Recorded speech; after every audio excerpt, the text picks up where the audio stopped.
오늘 본문 말씀은 예루살렘에서 초대교회 첫 총회가 열렸어요. 그러니까 사도들을 통해서 이방인들에게 복음이 전파될 때에 이방인들이 예수를 믿고 하나님께 많이 돌아왔습니다. 그래서 전도복음과 선교복음을 받고 복음 전파가 될 때에 유대인들이 지키는 율법을 지키게 해야 될 거냐 말 거냐, 혹은 할례를 밝게 해야 될 거냐 말 거냐, 이에 대해서 논란이 일어났어요. 이때에 야고보가 총의 입장을 정리하여 주는 내용이 오늘 내용입니다. 이방인들에게 율법의 짐을 지우지 말고 우상의 더러운 것과 즉 우상상격과 우상의 제물을 먹지 말게 하고 음행하는 것, 음란하는 것을 조심하라, 이 이야기를 전해주고 옥매어 죽인 짐승을 먹지 말라, 그리고 피를 먹지 말라 하는 방침을 세워줍니다. 그래서 그 방침을 세워줘서 행동의 주체는 정해졌는데 오늘 말씀의 주제는 다윗의 무너진 장막을 다시 세운다는 겁니다. 이게 오늘 말씀의 주제입니다. 말씀 중에 16절의 말씀입니다. 이후에 내가 돌아와서 다윗의 무너진 장막을 다시 지으며 또 그 허물어진 것을 다시 지어 일으키리니, 이렇게 말씀을 해주셨어요. 이 말씀이 아모스 9장 11절에서 12절에 나오는 말씀입니다. 아모스 9장 11절 12절을 읽어보겠습니다. 그날에 내가 다윗의 무너진 장막을 일으키고 그 뜰의 틈을 막으며 그 허물어진 것을 일으켜 옛적과 같이 세우고 그들이 에돔의 모든 자와 의 이름으로 일컫는 만국의 기업을 얻게 하리라. 이 일을 행하시는 여호와의 말씀이니라. 아멘. 아모스서에서 아모스 선지자 때 먼 훗날을 지칭해서 그날에 이랬어요. 이 그날에라는 것은 예수님 때, 예수 그리스도가 오시면 메시아 때에 이 말입니다.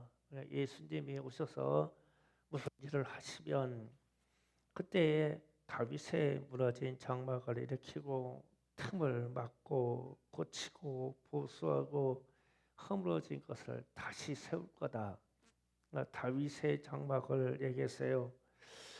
이렇게 해서 다윗의 장막을 다시 세우게 되면 에돔이라는 나라, 에돔은 에서의 후손입니다. 이스라엘과 항상 대적적인 일을 하는 이 후손도 하나님께 돌아올 것이고 이방인들 중에서도 하나님께 돌아올 것이다. 그래서 이웃나라들이 하나님께로 돌아오고 열방이 주께로 돌아올 것이다. 이렇게 했을 때 그 주제 속에 다윗의 장막을 얘기했어요. 다윗의 장막이 다시 세워지면, 허물어진 것이 다시 세워지면, 이 말을 했어요. 그러면 이제 우리가 도대체 성경에서 의도하는 이 다윗의 장막이 무엇인가를 좀 우리가 알아야 되겠죠. 오늘 그 주제입니다. 다윗의 장막을 일으킨다. 그러면 다윗의 장막 때문에 역사 여행을 좀 해야 돼요. 제가 그냥 말로 쭉 풀어서 역사 여행을 할게요. 마지막 사사는 사무엘입니다. 그 사무엘 상하를 마지막 사사 이야기예요. 거기에 등장하는 인물이 사울도 등장하고 다윗 왕도 등장해요. 마지막 사사에서 두 번째, 끝에서 두 번째 사사이자 제사장이 엘리입니다. 엘리라는 사람이에요. 엘리 제사장 때에 이스라엘이 심하게 타락했어요. 어느 정도 타락했냐면 엘리 제사장의 아들들도 하나님의 법을 지키지 않았어요. 그래서 하나님이 이스라엘을 징계하고자 이 나라인 브레셋이라는 민족을 일으켜서 전쟁을 합니다. 이때 전쟁할 때 이스라엘이 이방 나라 브레셋에게 아주 참패를 합니다. 막 전쟁을 형편없이 쳤어요. 졌는데 어느 정도 참패를 하면 하나님의 언약궤도 뺏겼어요. 법궤. 그러니까 십계명이 적혀 있는 이 돌판이 적혀 있는 언약궤도 뺏기고 이 전쟁으로 인해서 엘리 제사장의 아들들도 죽었어요. 그리고 엘리 제사장의 가족이 아주 전멸해서 죽었어요. 그렇게 죽게 되면 이스라엘 백성들도 많이 죽었겠죠. 많이 죽었어요. 그래서 이제 사사가 뭐냐면 제사장과 왕의 역할을 같이 하던 직분이 사사인데 이 집안이 다 죽었으니까 이제 민족을 지도할 사람이 없어. 그래서 그때 등장한 사람이 사무엘입니다. 사무엘이 이어서 이 사사 역할을 해요. 그런데 이제 이스라엘 백성들은 사무엘을 인정하지 않고 왕을 세워달라고 그러죠. 왕을. 그래서 사울 왕을 세웁니다. 그러니까 이제 사울 왕이 이 왕이 돼서 사울 왕은 하나님을 의지하지 않고 하나님을 믿지 않아요. 그게 무슨 뜻이냐면 전쟁에서 브레셋의 이 이스라엘을 지키는 상징인 법궤가 브레셋에 뺏겨 있는데 그거 찾아올 생각을 안 한 거예요. 왜 그러냐면 믿음이 안에 없어서 그런 거예요. 그래서 하나님이 결국은 사울을 버리게 되죠. 그리고 나서 이제 사무엘도 죽고 이제 다윗 왕이 이 왕이 됩니다. 다윗이 왕이 됐어요. 근데 다윗 왕이 이제 자기의 왕궁도 평정시키고 주변 나라도 많이 평정시킨 후에 갑자기 다윗의 마음에 하나님을 사모하는 마음이 일어났어요. 그래서 하나님을 사모하는 마음이 브레셋 땅에 빼앗긴 하나님의 언약궤가 지금 가드 지역에 와 있어요. 사실은 오벳에돔의 집에 와 있는데 거기 가서 자기 궁전으로 모시자. 그럼 오늘날 얘기하면은 이스라엘 수도로 모시자 이거예요. 그 전까지는 국경 지역에 있는 변방에 있었어요. 이 법궤가. 그러니까 이제 사모하는 마음이 있어서 이 법궤를 찾으러 간 거예요. 찾으러 갔는데 어마어마한 행진을 했죠. 처음에 때 아주 군사 3만 명, 법궤를 모여 군사 3만 명을 앞뒤로 세우고 이스라엘에서 악기를 다룰 수 있는 사람들 다 동원합니다. 피리를 보고 피파를 치고 검은고를 칠 수 있고 북을 칠 수 있는 사람들을 악기를 다루는 사람을 다 동원했어요. 그러니까 상상을 해보세요. 군사 3만 명의 악기 다루는 이 성가대가 아무나 지금 얘기하면 군악대의 숫자가 막 어마어마한 숫자가 모였어요. 그리고 나서 언약궤를 소에다가 수레를 만들어서 실었죠. 그래서 이제 앞에는 아효라는 사람이 소의 앞에 서서 걸어가고 우사라는 사람이 뒤에서 따라갑니다. 그런데 이제 나곤의 타작마당에 이르러서 무슨 일이 생기냐면 소가 날뛰는 거예요.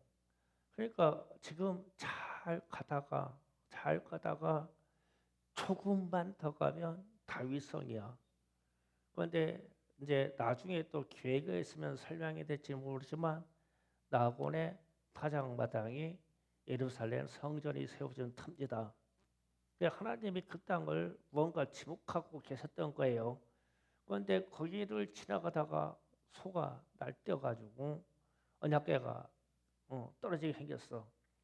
그러면은 이제 결과적으로 얘기하면 솔로몬 성전이 거기에 세워지는데 하나님의 언약궤가 여기 있겠다는 뜻이죠. 떨어지니까. 그런데 다윗이 그걸 자기 집으로 모시고 가고 싶으니까 어쨌든 우스라는 사람이 이 언약궤가 떨어지니까 큰일 났어. 반사적으로 언약궤를 붙잡았는데 언약궤를 붙잡은 동시에 즉사해 버렸어요. 죽었어. 그러니까 다윗이 보통 겁이 나는 게 아니야. 이게 하나님의 언약궤를 만지기만 해도 죽고 잘못 따르기만 해도 질병이 일어나서 막 이 재앙이 일어나고 나는 하나님을 사모해서 모양 있게 모시고 싶은데 아니 이 사고가 생겼어. 사람이 죽는 사고가 생겼어.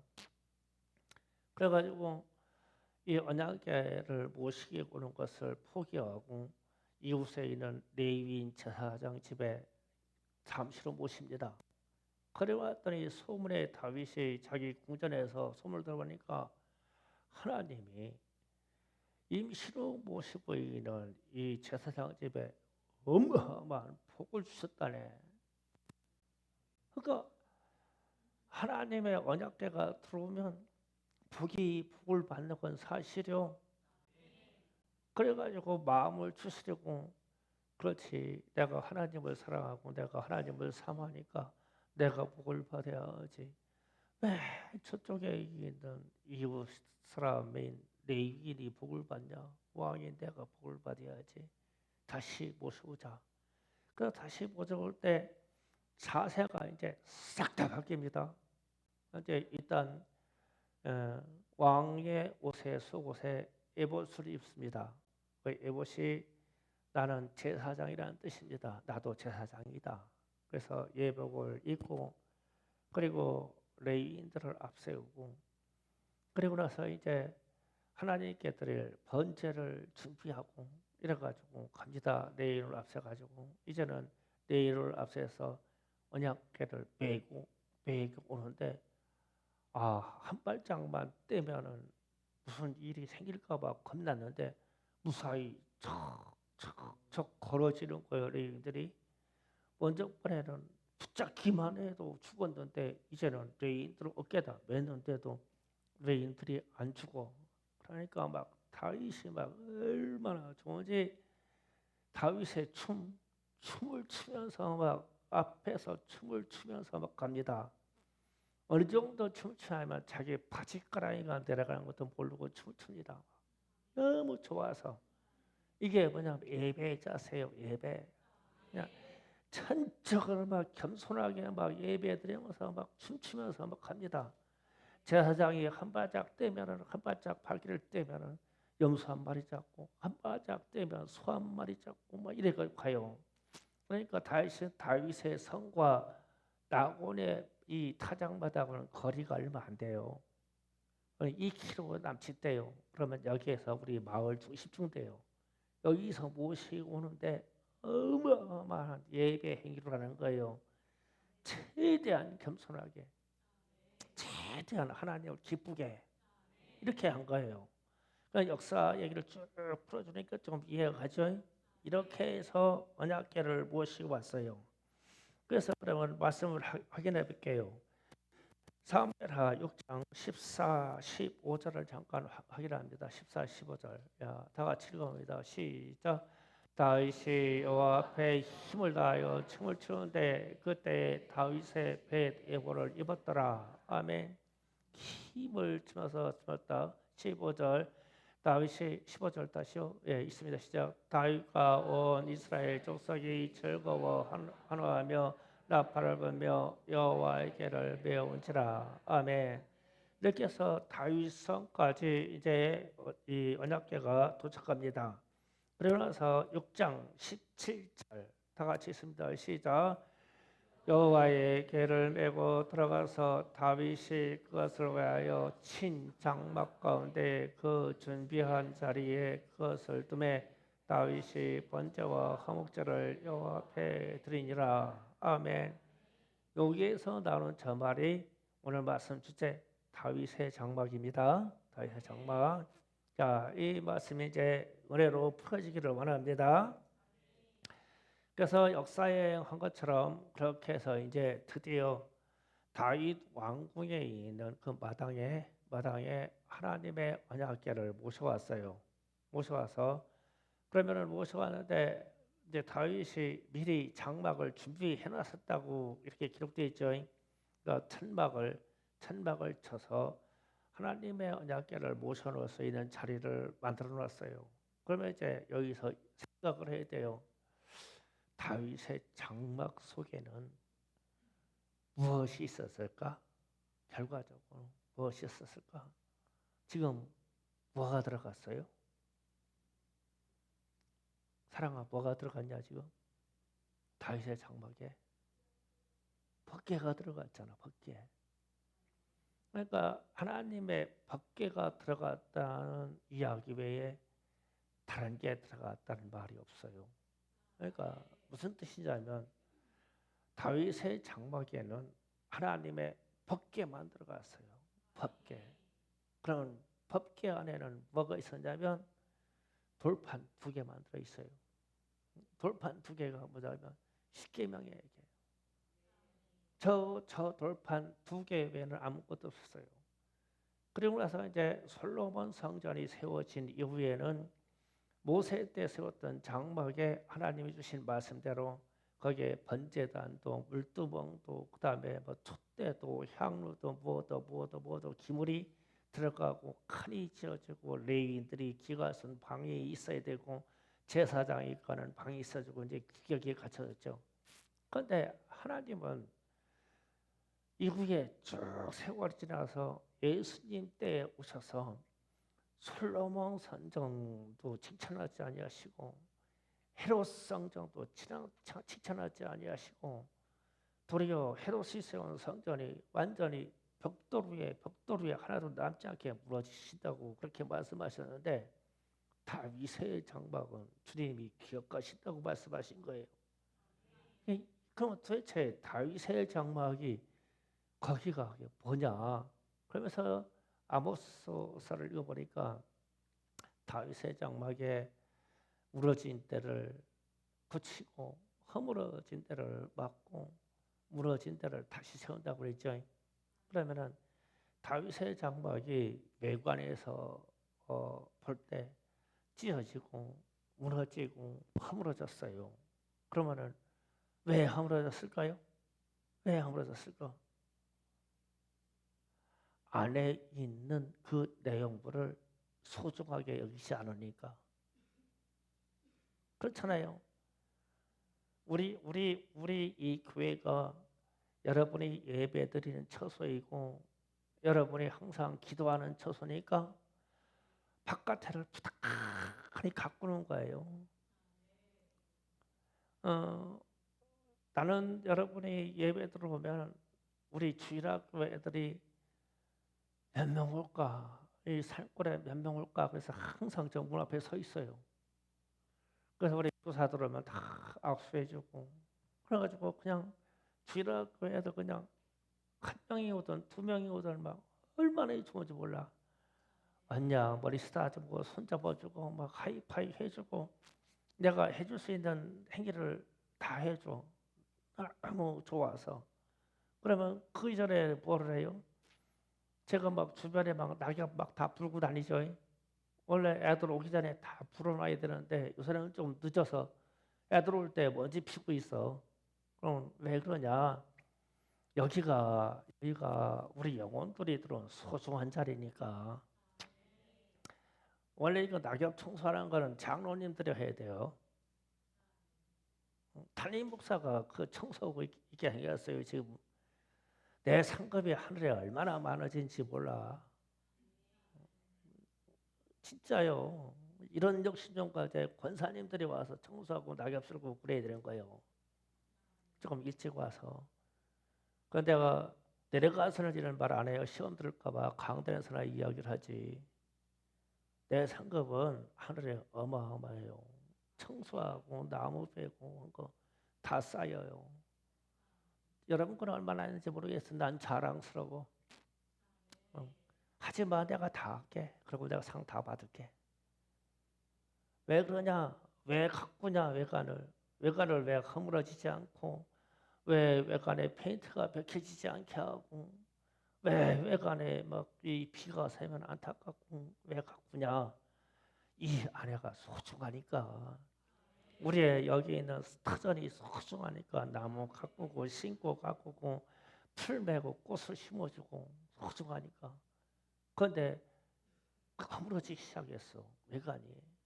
그러면은 이 안에 있는 내용물이 별거 아니거나 보살피지 않는다는 뜻이잖아요.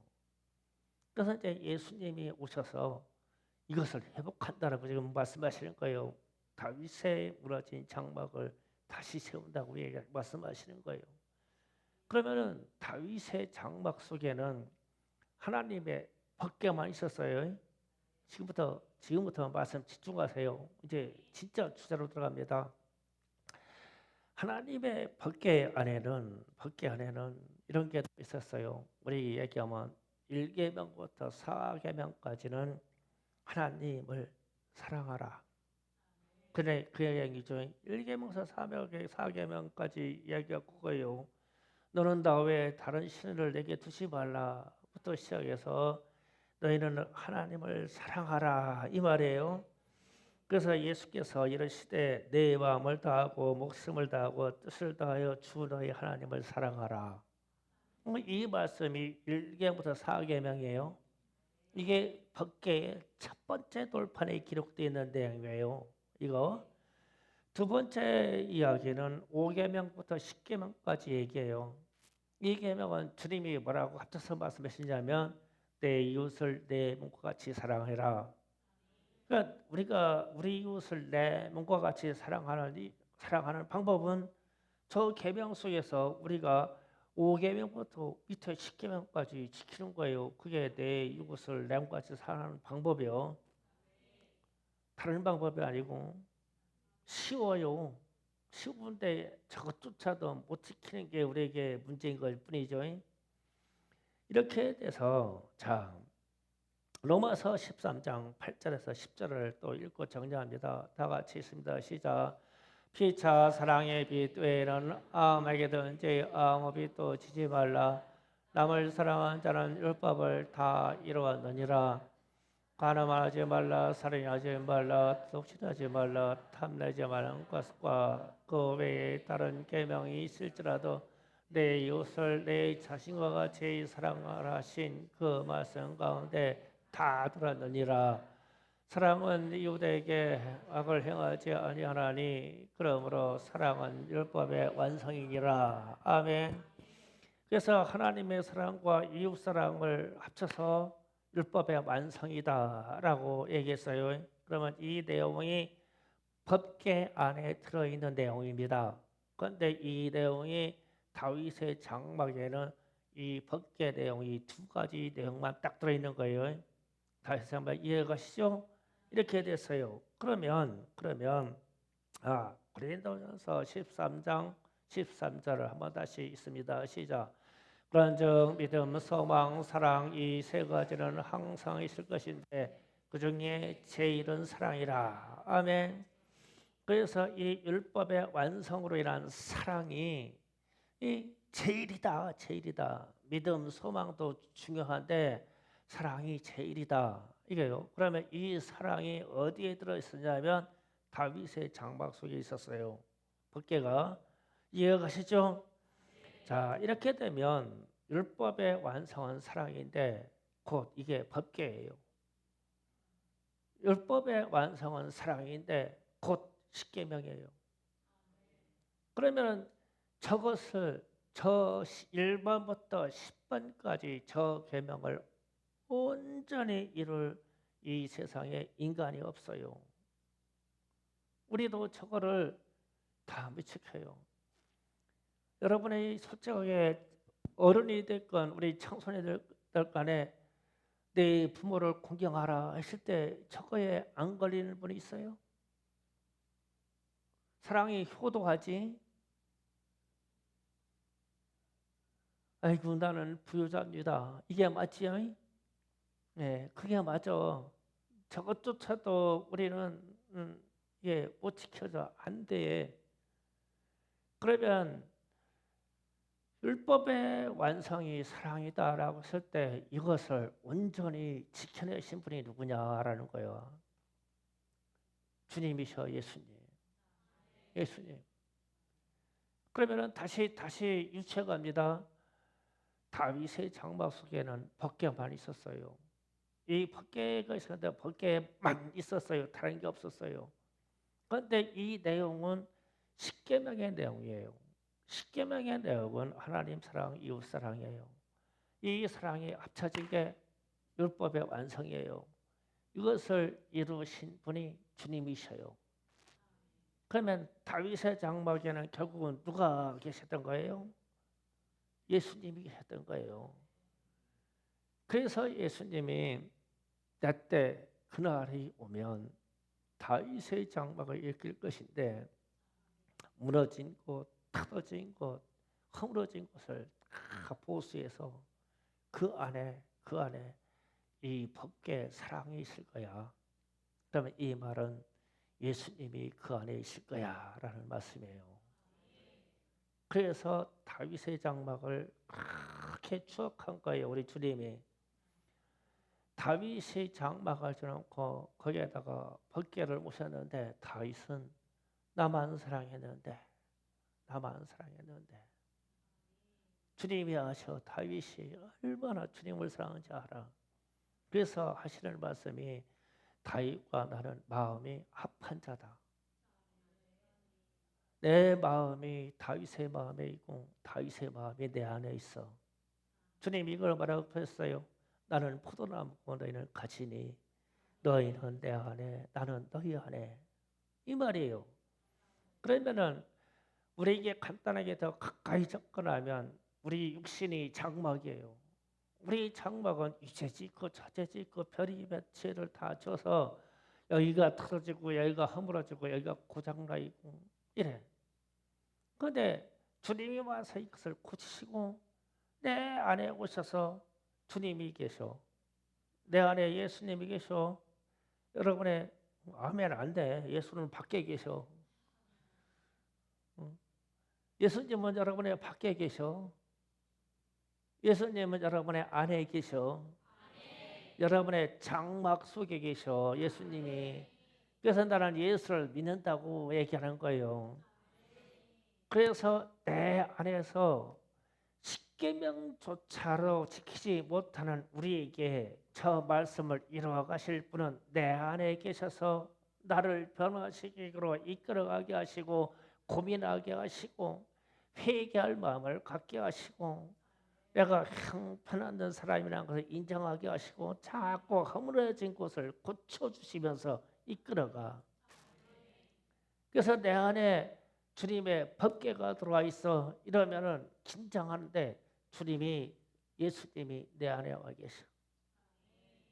이거를 그대로 우리 가정에 갖고 가면 여러분의 가정에 예수님이 와서 주인으로 계셔야 돼요. 법궤가 들어왔어. 예수님은 사랑이셔. 그러면서 자꾸 십계명을 우리가 묵상하면 나는 하나님을 사랑하고 나는 내 가족을 사랑해야 돼. 그런데 이 열린 입이라고 우리 자녀의 행동을 보면은 내 이놈 왜 이러냐 막 책망하고 혼내고 싶고 막 잡아서 얘기하고 싶지. 그런데 우리 집에 예수님이 주인이시니까 사랑하려고 해야지. 주님이 주인이시니까 주님이 우리 가족을 사랑하라고 했어. 최대한 사랑하라고 했어. 그렇다고 해서 사랑한다고 해서 십계명에 걸리는 저 여러 가지를 무시하고 살아가는 건 아니라는 거예요. 저걸 지키게 해서 사랑을 하는 거지. 주님이 이걸 다 지켰으니까.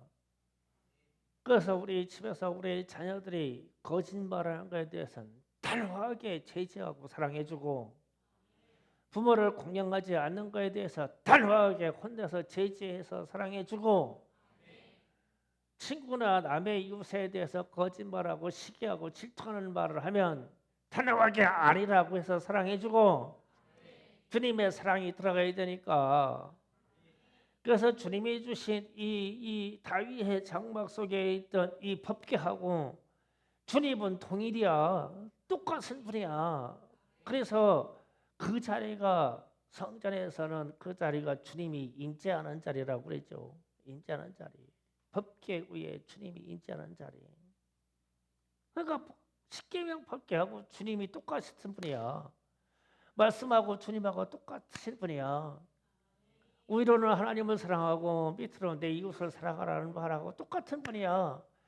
이것을 온전하게 실천해서 자기의 육체를 찢어서 십자가에 치시기까지 실행하시는 분은 예수님밖에 없어. 예수님만 계셔.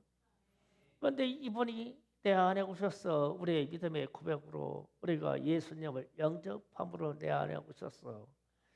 그 내 안에 오셔가지고 내가 저 십계명에 있는 범죄 행위를 자꾸 하려고 하면 내 안에서 이 양심이 가만히 있질 않아. 내 안에 계신 예수님 때문에. 그래서 여러분이 정직한 일을 해야 되고 양심이 요동치는 일을 하면 안 돼요. 내 안에 계신 성령이, 내 안에 계신 예수님이 허락하지 않는 거예요. 막 양심이 막 요동치고 막 잠이 안 오도록 막 고민이고 그런 것은 내 안에 있는 예수님이 허락하지 않는 거예요, 이게. 그런데 그것을 하고 나면 어떻게 되냐고. 내가 영혼이 줄어들어 가지고 고민하고 추락하고 시험 들고 막 이러지. 그래서 우리 양심의 소리를 잘 들어야 돼요. 이게 양심의 소리를, 성령이 나를 만지시는 이 소리를. 그래서 이게 범죄뿐만 아니라 사람과 사람 관계에서, 여러분의 사업의 관계에서 정직한 길로 가야 돼요. 우리의 양심이. 그래서 손해 보느냐? 아니야. 하나님이 더 흥하게 하셔. 그걸 믿고 가야 되는 거예요. 우리는 그렇게 흥황하는 거예요. 그렇게 창대한 복을 누리는 겁니다. 하나님이 우리를 복 주시기를 원하시기 때문에 내 안에 이 법궤를 잘 모셔요. 법궤 니꼴 그냥 예수님이세요. 그걸 조금 풀어서 얘기하면 하나님 사랑, 이웃 사랑, 율법의 완성은 하나님의 사랑이시니라. 이것을 실천하는 분은 예수님이시다. 그런데 이 실천하신 예수님이 통째로 내게 들어와 있어. 내 안에 이분이 와 계셔. 그러니까 자꾸 생활 중에 걸리는 거예요. 말 잘못해도 걸리고.